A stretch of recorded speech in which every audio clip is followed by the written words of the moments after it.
Halo semuanya, balik lagi barengan sama gua Haidar Hamim tentunya cuy, di channel yang tidak ada faedahnya. Dan sudah pasti channel ini suatu saat nanti bakalan besar ya. Nggak tahu deh beneran apa enggak ya. Tapi terima kasih banyak pastinya buat lo yang sudah follow ya. Follow lagi, lebih tepatnya subscribe channel ini ya. Karena banyak banget orang-orang di luar sana yang mau membuang waktunya untuk menonton video gua ya. Terima kasih banyak cuy buat lo yang udah follow lagi, subscribe maksud gua ya. Dan hari ini kita bakal basa-basi lagi, dimana gua bakal mereaction sebuah artikel dari sudut pandang gua pribadi. Dan ini sangat jauh dari kebenaran. Kalau lu mau mencari kebenaran jangan kesini men. Lu nonton aja YouTube-nya, narasi tuh udah paling beres ya. Dari kacamata gue juga pastinya. Dan menurut gue artikel ini gue udah nyari, dan menurut gue ini menarik untuk dibahas ya. Tapi sebelum itu pastinya gue pengen meminta lu dulu nih untuk yang namanya like, comment, dan subscribe, biar channel ini lebih berkembang ya, dan lebih berguna bagi nusa dan bangsa. Dan jangan lupa juga untuk follow akun TikTok gue Weibo. Biar apa? Biar rame aja, biar gak sepi-sepi amat gitu ya. Dan kalau misalkan lo pengen mengenal gue lebih dekat, lo bisa follow akun IG gue. Sudah ada linknya di description di bawah. Oke? Kalau gitu langsung saja kita mulai basa-basinya. Oke, dari yang pertama ini dari Muse Media ID. Ini sebenarnya semacam bisa dibilang pertanyaan-pertanyaan wanita-wanita nih. Kalau seandainya cowok itu lama bales chat, itu ngapain sebenarnya? Nggak melulu karena selingkuh kok. Jadi Muse Media ID ini lagi membahas itu nih. Katanya daripada overthinking, mikirin kenapa gebetan atau pacar lo nggak balas chat, nih Mimin kasih sedikit gambaran buat kalian cewek-cewek biar tenang dan juga kehibur nih cuy. Tadi gue udah lihat ya, video-videonya tuh lucu-lucu banget, banyak banget ya, kayak cowok-cowok yang lagi pada main balap sendal lah, kalau nggak main sama anak kecil lah, ya intinya kayak gitu-gitulah. Jadi menurut gue pribadi, kalau misalkan lu buat cewek-cewek ini dimanapun lu berada, kalau seandainya cowok lu balasnya lama, ya itu memang tidak melulu cowok lu itu selingkuh kok, percaya sama gue. Karena banyak banget di luar sana cowok-cowok yang menurut gue dia tuh sebenarnya umurnya udah tua, tapi kayak jiwanya tuh masih jiwa bocah gitu. Mungkin dia lagi sibuk, yang namanya kalau sekarang sih yang paling masuk akal ya menurut gua. Kenapa? Ketika lo punya pacar dan pacar lo itu lama balesnya, itu karena dia lagi main Mobile Legend cuy. Beneran. Kalau seandainya dia punya Mobile Legend di HP-nya, itu udah pasti dia lama balesnya. Dan ketika lo telepon pun, telepon lo bakalan di reject cuy. Atau mungkin dia mainan PUBG, itu bisa juga. Jadi menurut gue tidak selamanya cowok itu kalau lama bales itu selingkuh tuh enggak. Justru kalau cowok balasnya cepet tuh justru malah bisa selingkuh ya. Karena gini ya, gue kasih tahu sama lu nih. Ini gue belajar menggurui lu pada ya. Cowok tuh kadang-kadang balas cepet atau dia jadi seseorang yang harmonis, itu bukan karena dia tertarik sama lo atau dia sayang sama lo cuy, tapi karena dia pengen menutupi kesalahannya dia biar itu nggak kelihatan sama lo aja, gitu aja. Makanya kalau lu misalkan punya cowok gitu ya, terus cowok lu tiba-tiba baik, wah pokoknya lu ngechat dia pun juga dia selalu balasnya cepet, ya menurut gue sih lu jangan seneng dulu sih. Takutnya aja ini mah ya, takutnya cowok lu itu lagi menyembunyikan sesuatu dari lu gitu. Itu yang justru yang bahaya sih menurut gua. Karena di luar sana banyak sekali ya wanita-wanita yang mungkin bisa dibilang tertipu sama cowok-cowok yang wah kok dia sweet banget ya sama gue dibeliin makan ini itu segala macem, padahal tahu-taunya dia punya pacar lagi. Ya kayak gitu-gitulah. Itu makanya buat lu pada nih, khususnya wanita, kalau seandainya cowok lu bales chatnya lama, udahlah santai aja. Daripada lu mikirin cowok lu, mendingan lu melakukan sesuatu yang berguna lah. Kayak misalkan main Tamiya mungkin, kalau enggak gelindingin kacang ijo dari puncak sampai Tugu Kujang. Itu lebih gabut lagi sih ya. Cuman intinya kalau menurut gue pribadi sih, lu jangan pernah takut sih kalau misalkan lu punya pacar atau gebetan dan dia itu lama balasnya tuh, jangan pernah takut sih cuy. Karena terkadang cowok itu juga gak pengen diganggu gitu. Dia pengen yang namanya quality time, atau bukan quality time, lebih tepatnya me time sama dirinya sendiri gitu ya. Kayak misalkan nonton anime atau mungkin nonton film gitu. Kalau seandainya harus chat-chatan sama lu kan ngeganggu banget gitu kan. Di pause dulu, balas chat lagi, pause, balas chat kayak gitu loh. Jadi kayak cowok lu tuh pengen me time aja dulu gitu loh. Jadi ya bukan berarti dia selingkuh. Intinya sih sebenarnya gini men. Ada lagu yang judulnya, gue gak tahu judulnya apa sih, tapi ada lagu yang liriknya tuh gini. Entah kenapa selingkuh itu indah. Waduh. Coba kamu tanyakan pada tetangga sebelah. Waduh. Itu kalau musik itu, lirik itu muncul di zaman sekarang abis itu. Gue yakin dihabisin sama orang-orang ya, sama netizen ya. Abis itu yakin gue. Selingkuh itu tidak akan indah cuy. Beneran deh. Selingkuh mau kayak gimana pun menurut gue sih tidak indah ya. Karena tidak indah bagi yang diselingkuhin. Kasian men. Selingkuh itu sakit banget loh. Diselingkuhin itu gak enak. Beneran deh. Jadi menurut gue buat cowok-cowok juga nih, janganlah lu pada selingkuh ya. Karena kenapa gue bisa ngomong kayak gini, karena gue pernah diselingkuhin cuy sama pacar gue. Jadi gue LDRan waktu itu, dan ternyata pacar gue tuh selingkuh ternyata, ya ampun. Dan itu gue pengobatannya juga pengobatan lagi, apa ya, healingnya gitu deh.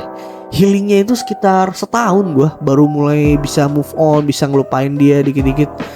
Hancur coy, hancur banget ya. Jadi buat cowok-cowok jangan pernah selingkuh ya. Yang cewek-cewek juga jangan pernah selingkuh, oke? Karena selingkuh itu tidak indah, oke? Kalau gitu langsung saja kita ke artikel berikutnya. Oke, artikel yang kedua ini masih dari Muse Media ID, tapi kayaknya ini bakalan bikin seneng buat lo yang mungkin pecinta Korea gitu ya. Jadi beberapa waktu lalu nih, stasiun kereta di Korea Selatan kini punya petunjuk berbahasa Indonesia nih cuy. Gokil gak tuh? Petunjuknya udah ada, tinggal tunggu uangnya buat ke Korea. Bener banget ya. Jadi kalau kata Muse Media ID, belum lama ini pemerintah Korea Selatan membuat inovasi untuk meningkatkan kualitas pariwisata nih, menyertakan terjemahan bahasa Indonesia pada petunjuk arah di stasiun kereta yang dapat ditemui di pusat kota Seoul dan juga Myeongdong. Hal ini dilakukan oleh para pemerintah setempat lantaran banyaknya warga negara Indonesia yang memilih Korea Selatan sebagai destinasi wisata untuk liburan. Wih. Tapi kalau misalkan gue lihat dari gambarnya nih cuy, ini kan stasiun kereta ya. Ini tuh beneran loh, beneran ada apa namanya? Ada translate bahasa Indonesianya nih. Kayak contoh nih, Deoksugung Palace, Istana Deoksugung. Terus ada lagi Gwanghwamun Square. Terus ada apa namanya? Artinya nih dalam bahasa Indonesia ya, Dataran Gwangdamun, alun-alun Gwangdamun. Ada lagi Seoul City Hall. Katanya Dewan Bandaraya Seoul. Dewan gimana sih? Dewan Bandaraya Seoul, Dewan Rakyat Balai Kota Seoul. Oh, Balai Kota. Oke, baik. Terus kita lihat lagi nih ya. Ada lagi Cheongyang. Sorry ya kalau gue bacanya agak salah ya. Tolong jangan diserang ya para K-popers nih. Cheonggyecheon Stream, Kali Cheonggyecheon. Oh, katanya gitu. Terus ada lagi Jeon Tae-il Memorial Hall, Aula Memorial John Tae-il, dan juga seterusnya. Wih. Ini sih menurut gue pemerintah Korea Selatan tuh udah mulai sadar ya.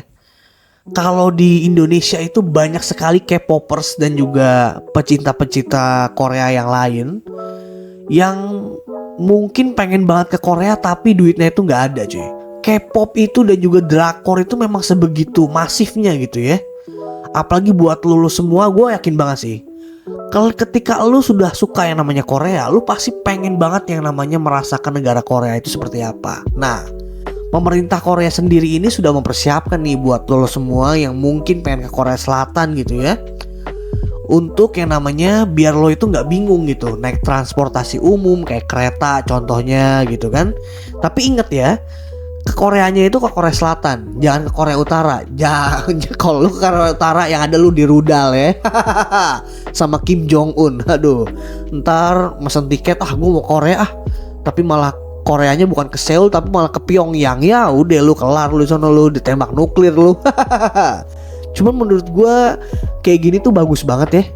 Tapi yang gue bingung adalah apakah di kita juga bisa gitu loh. Tapi orang Korea jarang sih ya. Maksudnya yang mengidolakan artis Indonesia siapa cuy? Emang banyak sih artis-artis Korea yang ke Indonesia. Cuman kayaknya kalau warga setempatnya sendiri kayaknya jarang ya yang mengidolakan Indonesia. Jadi kayaknya di Indonesia gak perlu sih yang namanya lu nulisin petunjuk arah gitu ya. Entah di di stasiun atau mungkin di terminal gitu dengan bahasa Korea sih kayaknya gak perlu lah ya. Orang Korea kayaknya lebih gak terlalu banyak gitu loh yang suka sama Indonesia gitu. Lagi juga kalau suka sama Indonesia sukanya sama siapa ya? Aldi Taher. Kan tidak mungkin kan, ya ampun. Look at the stars, look at the shine for you. Aduh, itu udah for you-nya itu udah Aldi Taher banget sih. Dan menurut gua kayak gini juga mungkin ini tuh kayak rasa terima kasih kali ya dari pemerintah Korea gitu, Korea Selatan untuk Indonesia atas partisipasinya, kontribusinya dalam membangun Korea Selatan. Karena kan ya lo tau sendiri men, di Indonesia itu kan banyak banget K-pop kan, entah itu drakor, entah itu boy band gitu. Mereka kan itu bakalan beli kan, itu pakai tiket, pakai duit gitu kan. Lo nonton drakor aja pakai duit men. Setahu gue gitu ya, lo harus langganan view lah, harus langganan Indus segala macem. Kalau di Telegram sih gue tidak merekomendasikan ya, karena itu ilegal, tidak boleh ya. Lo harus nonton yang legal cuy, kayak di View, di Netflix gitu kan. Dan ini menurut gue emang bener-bener jelas banget pemerintah Korea Selatan itu memang pengen berterima kasih sama Indonesia gitu ya. Karena kan walaupun kayak gini juga Indonesia udah banyak banget menyumbang, bisa dibilang menyumbang duit buat Korea Selatan kan. Contohnya yang make di BTS lo tau gak sih? Wah itu kan cuma nugget kan, tapi orang yang beli tuh banyak banget coy. Lo kebayang gak tuh berapa tuh pemasukan tuh? Gue yakin pasti Korea Selatan dapet itu pasti. Yakin gue BTS-nya dapet, Korea Selatannya juga dapet. Jadi secara ekonomi memang waduh, gue ngomong kayak gini kayak berasa ngerti ekonomi aja ya.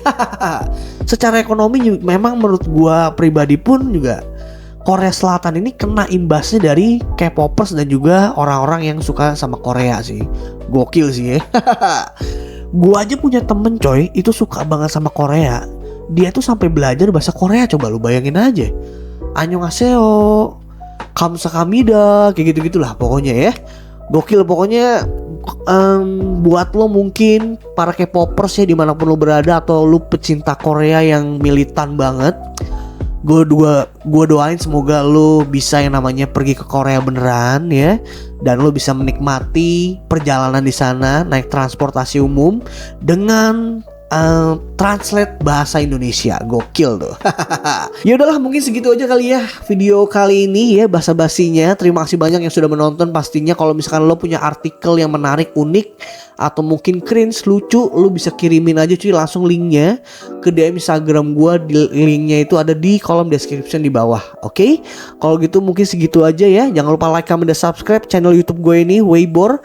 Sama jangan lupa juga untuk follow akun TikTok gue Weibor juga. So, gue Aidar Amin pamit dan kita berjumpa lagi di basa-basi selanjutnya. Bye bye.